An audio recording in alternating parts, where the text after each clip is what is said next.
Shay, correct me if I'm wrong. You always do, but I think that a lot, you always do. I think a lot of designers feel very confident in their discovery call. And I think that where they deserve that confidence, many designers are really great at talking about design, at getting a client excited, at getting a client bought in creatively. Where I think many designers leave a lot to be desired on the discovery call is using it as a sales tool, as a sales process. And I think that when we see a really strong designer with a really strong, consistent close rate, the discovery call balances both very nicely, talking about design and process and getting a client excited and leading them to a very specific point of sale. Would you agree? Yeah. Yeah. I think the discovery call has a specific structure. Of course, it's always should be pointing towards a sale of some kind. And you need to be clear on your process and you need to be clear on your services, which is what makes it all harmonious, right? To arrive at a high close rate or a high level understanding if they're just not a good fit, right? Depends on where you're at in your growth marker. So one thing I just want to say in terms of sales and services and having that flexibility is you may just not be there yet, right? This is kind of like depends on your growth path, where you are in business. You might be someone who exclusively takes full service because you couldn't imagine having smaller, lower levels of services flushing through because you just don't have the support systems where you could offload and have someone else operate all those lower levels. So I'm going to take this with the approach that we do have a big range in terms of flexibility of services. And if that's not you and that's not where you're at, you're going to follow the same structure of this call. But this is going to be a process of elimination call, right? It's either a good fit or it's not a good fit based off of your education. Right. Yeah. So hopefully we're to a point where we have, the goal is to have these clear services, clear systems, where we can make money off of other people on our team executing the lower level of service, right? Ideally. And let's talk about really quickly why. Why would I want to differentiate? Why would I want to, have a lower level of service? I'm a luxury business. I want to have a high-end client. I want to showcase my services in that way. Why am I offering a lower tier? Yeah. If we're at that point and we're investing high level in marketing dollars and lead gen or advertising to bring in lead gen, I want to have an extremely high closing rate to ensure that I am always capitalizing on the cost of that lead, right? So even if that sale is $3,000 or less, my pricing model and sale of service is controlled to know that I'm making $95 an hour off of every single hour that's going to support this really low level of service, this $3,000 job. I'm going to profit $2,200 off of it. I'm not going to really touch anything about it.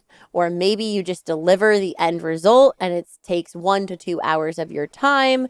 That is why we want to have flexibility in our services, have tight and controlled processes and systems and clarified services to sell and kind of adapt your discovery towards, right? Usually even if you're at this point, there's only 2 pathways you're selling. If you're not at this point, there's only 1 pathway that you're realistically selling on this call. Okay, so let's talk about basic framework, right? Discovery call framework. Hopefully you have a questionnaire, a basic one that they have filled out prior to this call. Low obstacle. Right. We're not talking about something that's going to take them 20 minutes of their time that acts as a barrier to them getting to your discovery call. But you do need a little bit of information to make this 20, some of you are offering 30 minutes, actionable and valuable. Yeah. And also allows you to do a little pre-discovery homework, right? They should be giving you address. You're always seeding and asking for budget right from the jump. Hopefully your questionnaire doesn't make it like a negotiable field to fill in, right? It's a required field. So you can at least start to get an understanding of where their thought process is at.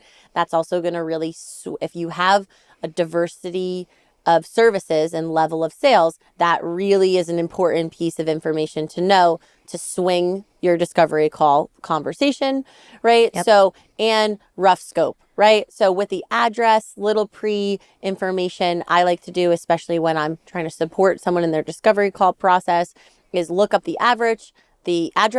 I want to know the valuation of the home, and I want to know comps in the area, right? The surrounding homes, what does that value look at, especially if they're coming in for a renovation intake, right? Because I want to kind of understand the reach that we have in investing in this home and allow investment conversation and return language to enter that conversation, right? This investment that you're going to have on this project, we want to evaluate it to also profit you and return back to you at the end of it. Okay, so pre-investigation happens, so we're a little educated. First call is always that natural, hey, summary of the call, right? We want to use this as an opportunity to really use this as a meet and greet, see if we are a good fit to work together with the firm and get a clear understanding of the scope.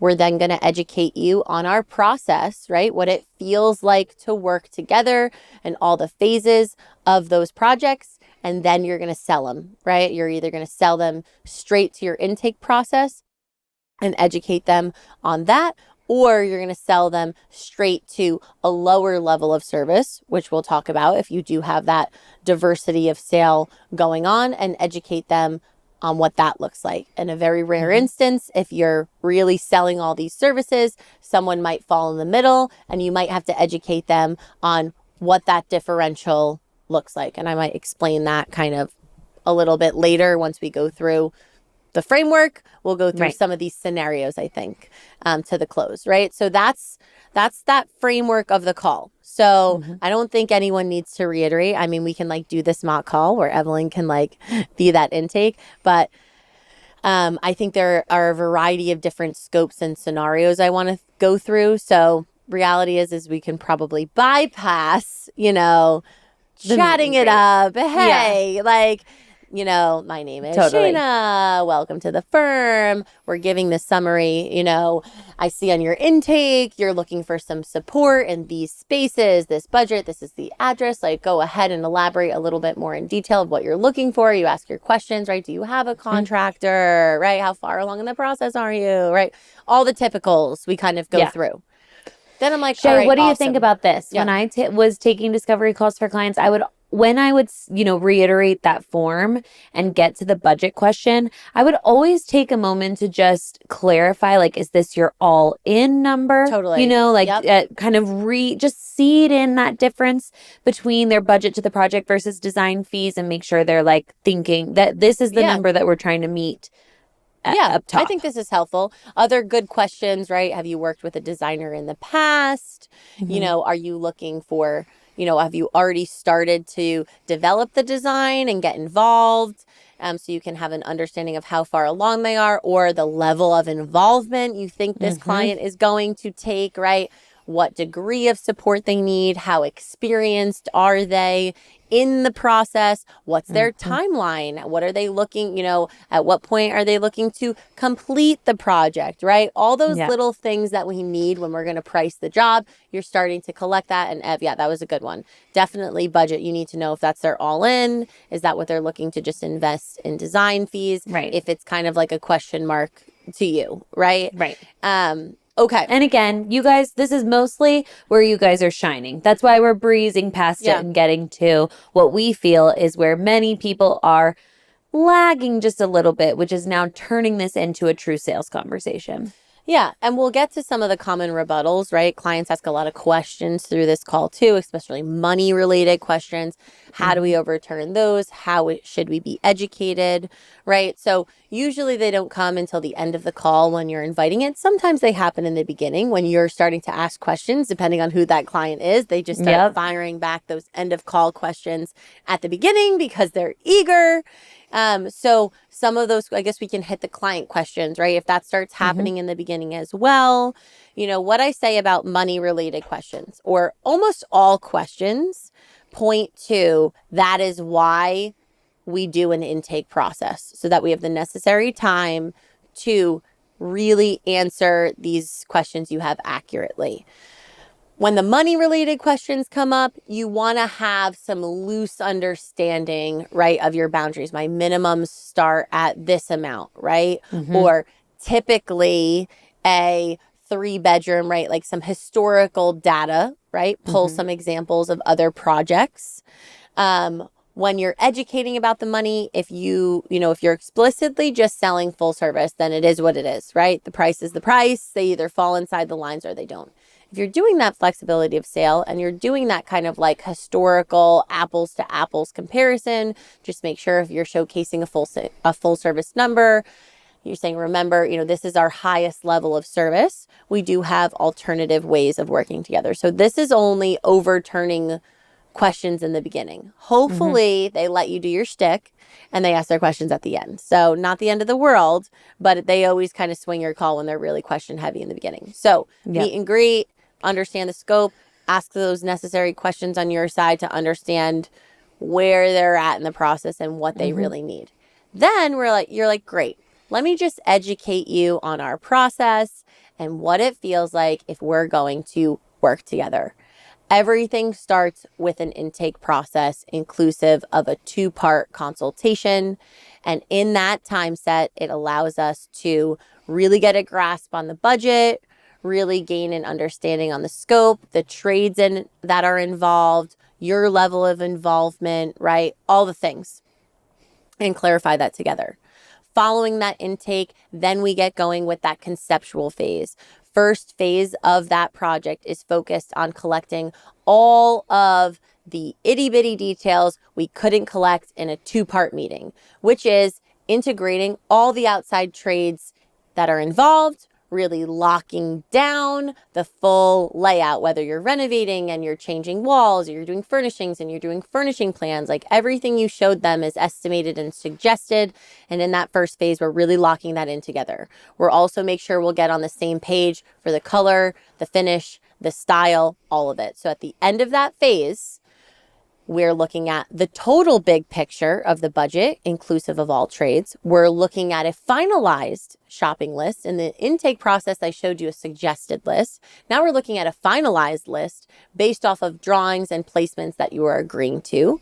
And some of these looser ideas that I threw out at you in terms of let's put wall coverings on this wall, or let's do a library built-in millwork section. Well, how much is that going to cost, right? All of these ideas have been developed, showcased to you, pricing has been collected, and we are solidifying the game plan.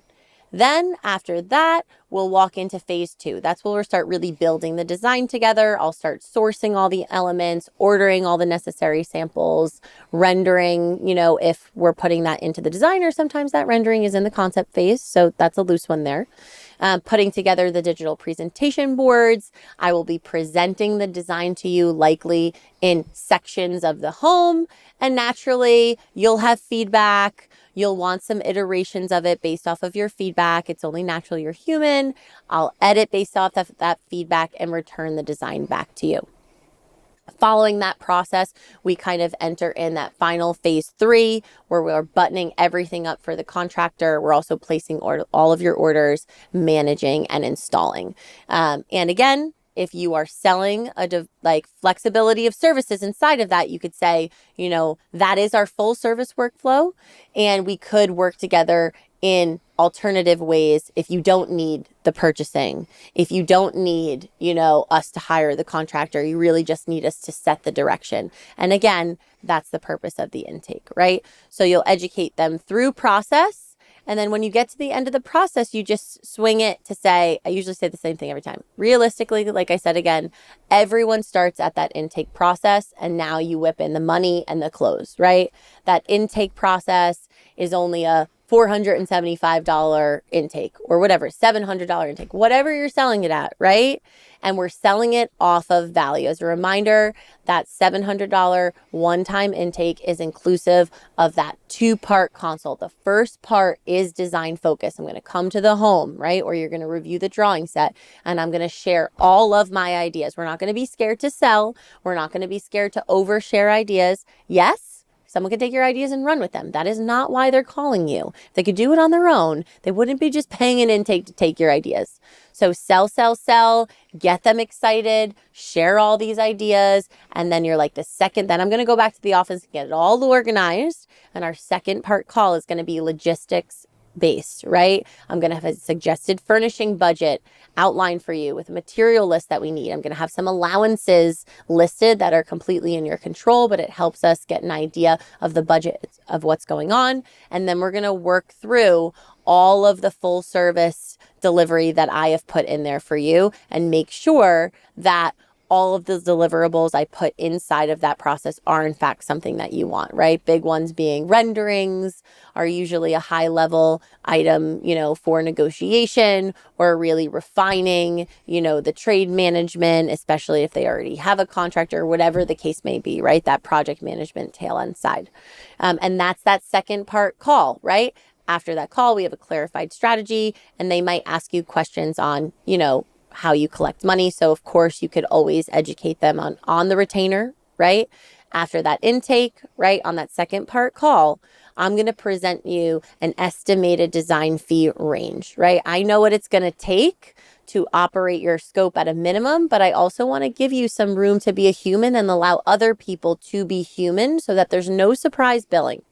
And inside of that agreement, I agree that I am not going to exceed the higher range, right? If you're selling the way we're advocating, I'm not going to exceed that high range of this kind of flat fee, design fee range that I'm providing you. It is my job to notify you of concerns and control to stay inside the lines. We will track hourly against that retainer. You bill hourly, explain that in either two different buckets or one bucket. And how we keep you in control is by reporting to you a summary, whatever that looks like, monthly, at the end of a phase, bi-weekly, weekly, right? As you're developing those systems, you clarify what your notification process is to your client. All makes sense, right? And you're always saying it all makes sense. Any questions, right? And then what's that next step? How does it work? Are you going to send them a follow-up that they can click pay and schedule? Are you closing them on the phone? You want to jump on the schedule right now? Quit. It's always great, right? If you can get that decision right away. A lot of people are calling and have a spouse, right? So we want to make sure there's follow-up information. People are always thrilled when you're like, hey, right after this call, everything we just talked about, you're going to get a follow-up deliverable. And they're like, oh, great, because I want to talk to my husband about it tonight or whatever the case may be.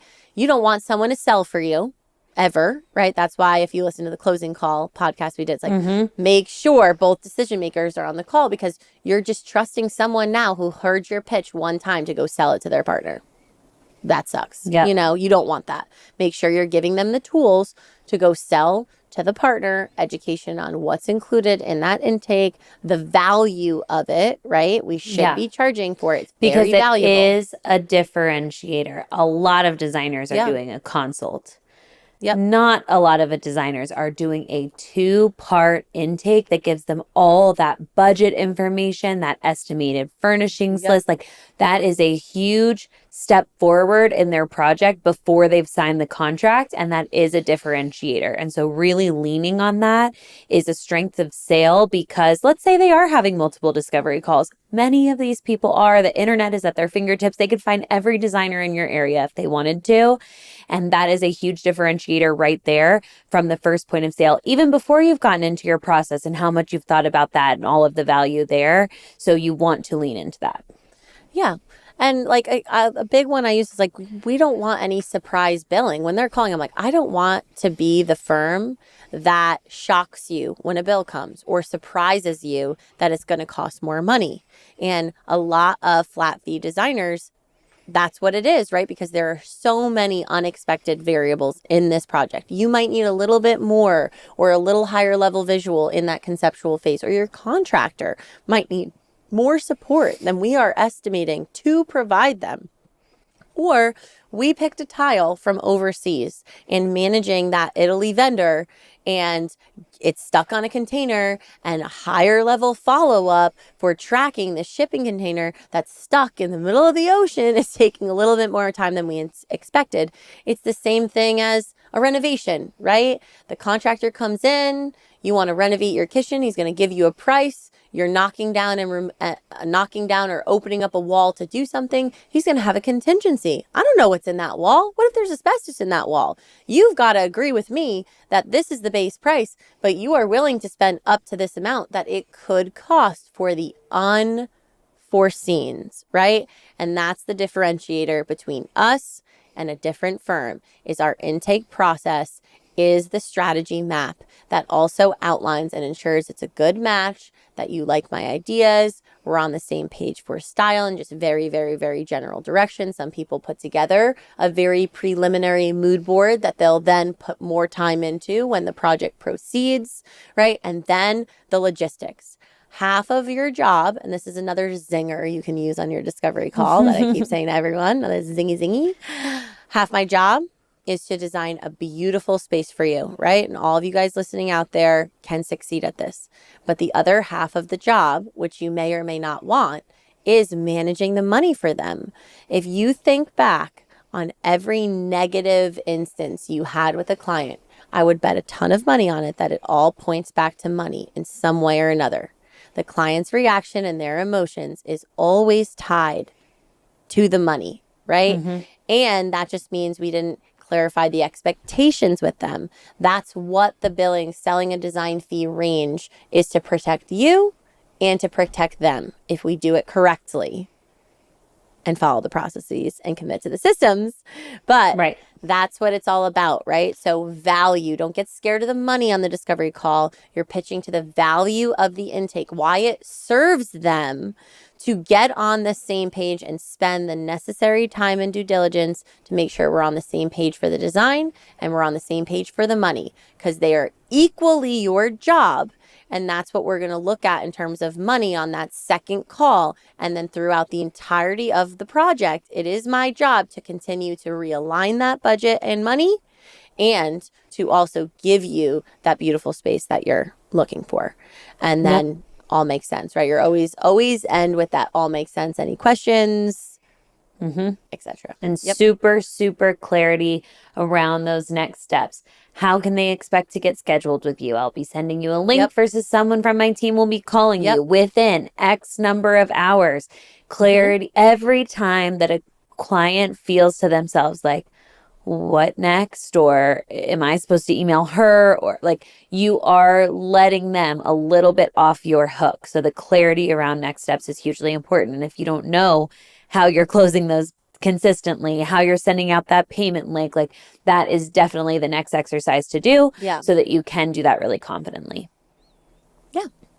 So happy discovery calls. Yep. Remember, 2 jobs. Yes, you are getting them excited about the design. You are probably already great at that. And you are using this as a true sales tool, what they can expect, how that process is going to run, and how they give you their money, because they are calling you because ultimately they want these services. So you've got to make it easy for them to get them. So let's review. The discovery call has 2 jobs and most designers are only doing one of them. Getting a client excited about the design? Yes, you are probably already doing great at that. But using this call as a true sales tool with a clear structure, a clear pitch, a clear close, that is where the real work is. A pre-investigation before the call, a questionnaire that requires a budget, a meet and greet that leads to a process walkthrough that leads to a sale every single time. And here's the part that changes everything. Your intake process is a differentiator, not just a consult. It's a 2-part process that gives your client a suggested furnishings budget, a material list, and a strategy map before they've even signed your contract. That's what sets you apart from every other designer out there that they could just find on the internet. So lean into that, sell the value of it, and remember, the money conversation is not the problem. Avoiding it is. So here's your action item as soon as this episode ends. Pull up your last 3 discovery calls and ask yourself honestly, did I have a clear structure? Did I walk them through my process with confidence? Did I close with crystal clear next steps? If the answer to any of these is no, that is where you start. So write out your framework, practice your pitch on the intake, get clear on how you are collecting money and what happens immediately after the call. Because the moment a client feels like they don't know what comes next, you are losing them. And if you're sitting there listening and thinking, I know my process needs work, but I don't even know where to begin with tightening it up, that's exactly the kind of thing we work through with our clients. We'll help you clarify your services, structure your sales process, and build the systems that make every single discovery call feel confident and controlled. So schedule a free call with us at fordesignerbusiness.com or click the link in the show notes. If you found value in today's episode, please help us reach more designers just like you by taking a moment to rate, review, and subscribe to the show wherever you're listening. New episodes drop every Tuesday, so be sure to subscribe so you never miss one. And be sure to send us your anonymous voicemails at fordesignerbusiness.com. Maybe your close rate is all over the place and you cannot figure out why. Maybe you dread the money conversation every single time. Whatever it is, send it in and you just might get free coaching on a future episode. Your design skills are what got you this far. It's your sales skills that are going to be what takes you to the next level. Remember, you have 2 jobs on this one discovery call, and now you have everything you need to start closing. Until next time, keep designing and keep dreaming. Let's get it, babes.